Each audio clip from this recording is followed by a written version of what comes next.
Hi வணக்கம். Fish fry கொஞ்சம் டிஃப்ரெண்ட்டாக ட்ரை பண்ணலாமா? இதுக்கு கொஞ்சம் ப்ரெப் ஒர்க்லாம் பண்ணணும். அதெல்லாம் முதல்ல ரெடி பண்ணிடலாம். 1 டேபிள் ஸ்பூன் மிளகு, ஜீரகம், சோம்பு இதெல்லாத்தையும் நல்லா பவுடராக்கி வச்சுக்கோங்க. 2 டேபிள் ஸ்பூன் அளவுக்கு புளி தண்ணியில் கொஞ்சமாக காரம், உப்பு சேர்த்து அதை மிக்ஸ் பண்ணிவிட்டு க்ளீன் பண்ணி வச்ச ஃபிஷ்ஷில் போட்டு நல்லா பரட்டி எடுத்து 10 நிமிஷம் ஊற வச்சுக்கோங்க.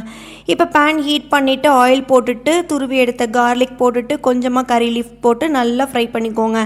இதில் குட்டி குட்டியாக நறுக்குன பெரிய வெங்காயத்தையும் ஆட் பண்ணி நல்லா வதக்கிட்டு அப்புறம் தக்காளி சின்ன சின்னதாக சாப் பண்ணி ஆட் பண்ணி நல்லா வதக்கிக்கோங்க. வதக்கி விட்டுட்டு தேவையான அளவு உப்பு போட்டு நல்லா மசிகிற அளவுக்கு வதக்கினதுக்கு அப்புறமா தேவையான அளவு மஞ்சள் தூள் போட்டுட்டு கொஞ்சமாக மிளகாய் தூள் ஆட் பண்ணி நல்லா மிக்ஸ் பண்ணிக்கோங்க.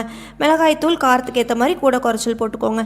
அப்புறம் ஃபஸ்ட்டு பவுட்ரு பண்ணி வச்சுருந்தோம்ல அதையுமே ஆட் பண்ணி நல்லா மிக்ஸ் பண்ணிவிட்டு இப்போது நீங்கள் அந்த ஃபிஷ் ஊற வச்சுருந்தீங்கள்ல அதில் கொஞ்சம் புளி தண்ணி இருந்திருக்கும் அதையும் ஆட் பண்ணி நல்லா மிக்ஸ் பண்ணி இப்போது இதில் நீங்கள் கொஞ்சமாக தேங்காய் பேஸ்ட் கூட ஆட் பண்ணிக்கலாம். நல்லா எண்ணெய் பிரிஞ்சு வந்ததுக்கப்புறமா ஃபிஷ்ஷை ஆட் பண்ணிவிட்டு நல்லா கிரேவியால் கோட் பண்ணி லிட் போட்டு நல்லா 2 பக்கமும் லோ ஃப்ளேமில் குக் பண்ணி எடுத்திங்கன்னா நல்லா டேஸ்டியான ஃபிஷ் ஃப்ரை ரெடி.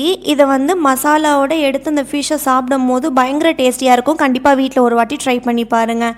இதே மாதிரி நிறைய ரெசிபீஸ் நம்ம சேனலில் இருக்குது. கண்டிப்பாக செக் அவுட் பண்ணி பாருங்கள். நெக்ஸ்ட் வீடியோவில் உங்களை பார்க்குற வரைக்கும் டாடா பை பாய்.